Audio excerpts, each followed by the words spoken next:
Hey, this is Matt. Once again, welcome back to another videos, another paid request. This time for Steven. Thank you so much for that. And for those interested in requesting any type of videos, feel free to send it either directly to my PayPal or join my Patreon. Both things are down below in the info box.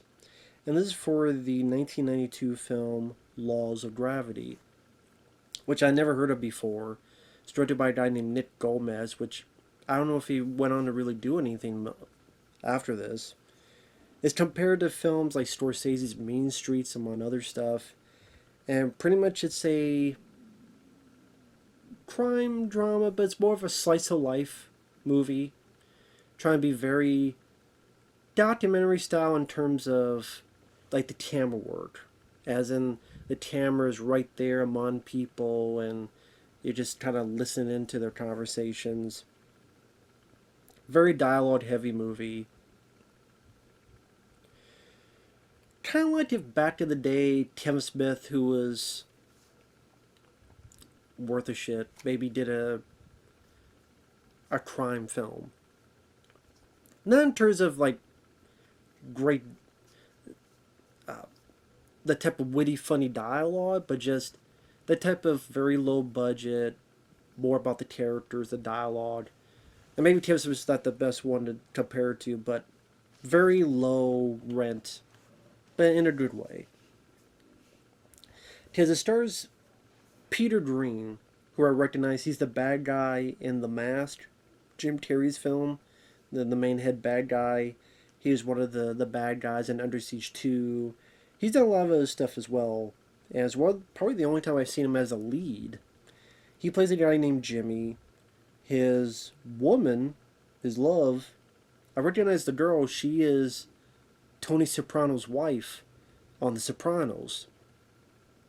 Edie Falco? I forget her name. But yeah, she played Tony Soprano's wife. She's here. So I'm like, oh, cool. Nice to see her in there because I've been watching some of The Sopranos recently for the first time. And Peter Green's character Jimmy is friends with this guy named Johnny. Johnny likes to talk tough. His mouth goes faster than his wits, so he gets himself in a lot of trouble and shit. And has this very handheld camera, very rough and tumble way, very independent. Maybe that's why I think of Kevin Smith back in the day. It's a very independent film where there's conversations, they're rough and tumble conversations where people talk over each other, but they seem natural conversations. Now, granted, unlike Kevin Smith back in the day, I wouldn't say a lot of these conversations were the most interesting to listen to, but they still feel like who these characters are, what they would say, if that makes sense. So,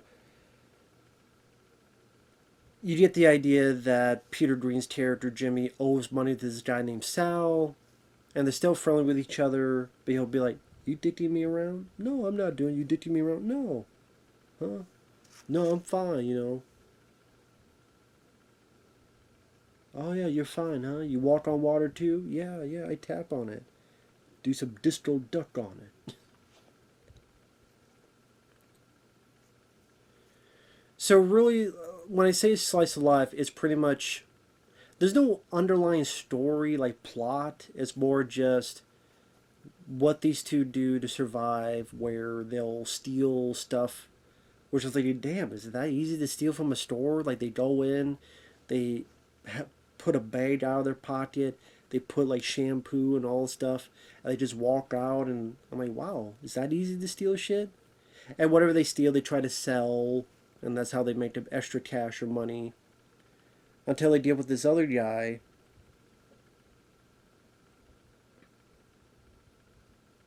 I think his name was Frankie, and Frankie has guns. And I was like, okay, well, this is a bit more serious, but first, Peter Green's like, okay, we should do it. And Johnny's not sure, but then Johnny gets gun ho on doing it, and he starts selling these guns. But things kind of take a turn where Johnny, you just see where this is going, where Johnny's too much of a hothead. Like all these guys are having a picnic, barbecue, whatever, like outside hanging out, and Johnny just pisses his girl and hits his girlfriend in the face, and people are pissed off. What the fuck you doing? This and that. So the girl, leaves him, which makes sense. And Johnny's pissed about that. You see how Peter Green's character throughout his talk trying to help more and more this guy, where either Frankie or Johnny, they get in these fights in bars and taverns and they get thrown out. And so many times Peter Green has to tell Johnny, what the fuck are you doing? You need to calm down, you need to... But the guy never listens. It's one of those things that you probably have met people like this Johnny guy. Where no matter how many times you tell them, no matter how many times you warn them, they keep making the same mistakes and they're heading down this path that it's going to go up shit creek without a paddle, as it ultimately does for a lot of those times, including for Johnny. So at one point, Johnny gets arrested and they got to try to put up some bail, and they ultimately do.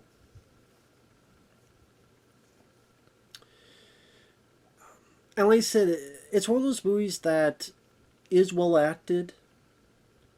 The dialogue, I don't know if they really have a lot of interesting stuff to say, but sometimes they're arguing about shampoo or stuff. But it might not be interesting, but like I say, it felt natural to the characters. And because, like I said, I like Peter Green.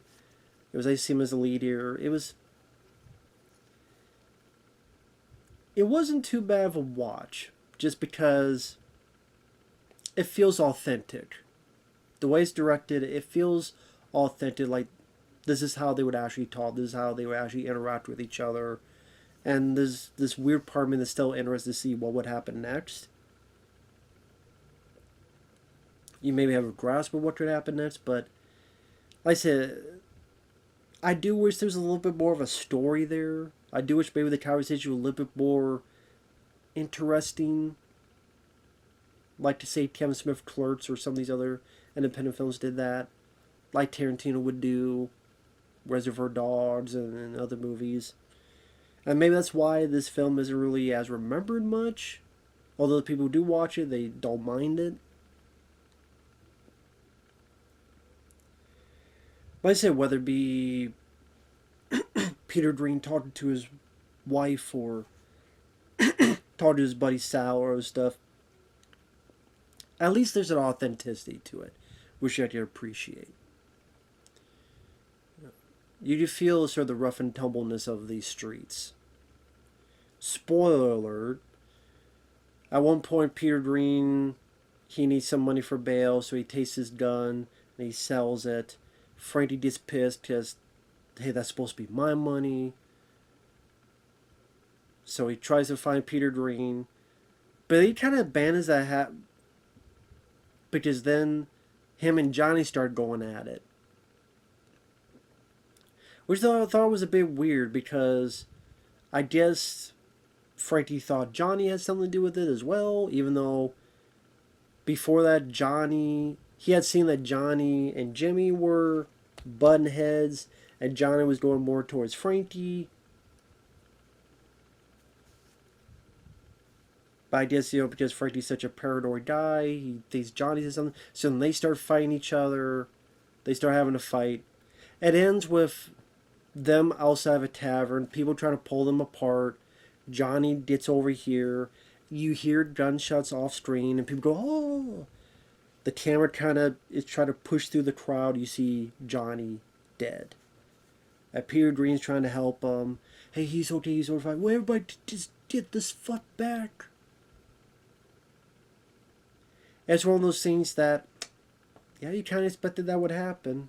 You kind of expected it. You can't be too surprised. But, it's one of those things that was inevitable. And it tries to be a bit more, it's weird to say realistic, but the whole bit of there's no music, even the end credits, there's no music. It kind of goes to black and you just have the credits pop up. And I think Roger Ebert said it best. Well, you watch this movie and you know why sometimes some people get shot outside of taverns. It's about two guys that are trying on the lower skids, not making anything out of their life.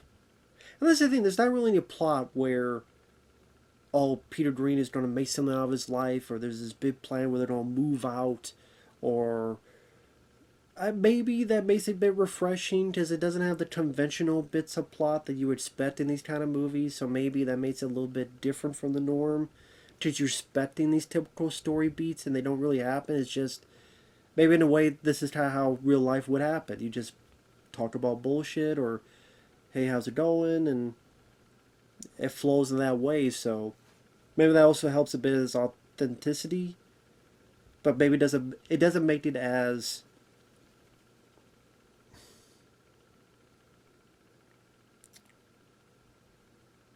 gravitating as a piece of narrative. So it's not a movie that I'm going to remember much later on, but at the same time, it was a decent watch for what it was. I would say if you watch the trailer, if you like Peter Green as an actor, if you like those independent movies back to the day, that I did Reservoir Dogs would not be a fair comparison, but those kind of try to be more authentic of how I would feel like on the streets. Maybe give this a watch. It's definitely, like I said, at least the acting, at least in a weird way, feels a little bit more refreshing than others. And I mean, like I said, it was interesting to watch this as a film I had never even heard of before. But yeah, I don't really see this movie being something I would ever seek out and watch again.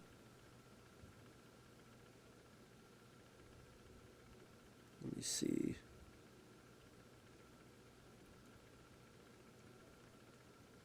That's what makes it a little bit tough to talk about. Uber realistic chronicle of small time crime where two petty crooks who live and die by the easy but see the opportunity of storing bid when an old friend arrives in town with a truckload of guns. So there you go.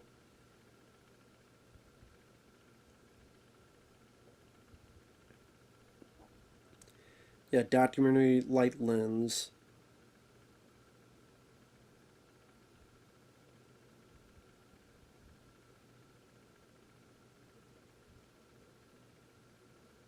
Have you ever had a friend who makes your life a living hell? Why would you remain friends with someone like that? Maybe you know them since childhood. Codependency takes hold. You think you just save this person. Imagine if they have a borderline personality disorder and don't even appreciate your efforts to help them. That's the dilemma of Jimmy faces with his volatile friend John, or Johnny.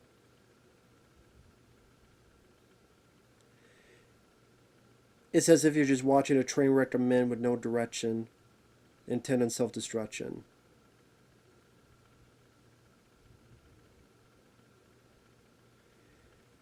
Whether you enjoy this is based on your tolerance for witnessing the frustrating decisions of lost boys who don't know how to become grown men. In their heads, they think they're hard as fuck. Yeah. Definitely a low budget New York production. But like I said, I bet if people, especially people who live in New York, if they see this, they'd be like, I know some of these people. Like, I know some of these types of people. So, yeah, that was Carl with a K. Definitely agree with that.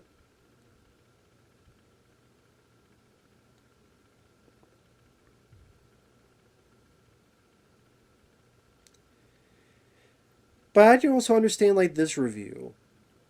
I was so fucking sick of listening to these many drunken Brooklyn assholes just screaming at each other for about an hour. I ripped off my headphones and started watching this solely through the subtitles like a silent film. Like I said, it's because there's no big underlying plot. It's not gonna be everyone's cup of tea, and like I said, it's not something I would rewatch again. But like I said, not minding the acting, and I get what the director's going for. It does feel, I keep using the word, but a little bit of authenticity to it. I didn't appreciate. So it was nice to watch at least once because of that. So with that said, thanks for watching. We'll see you guys later. Bye bye.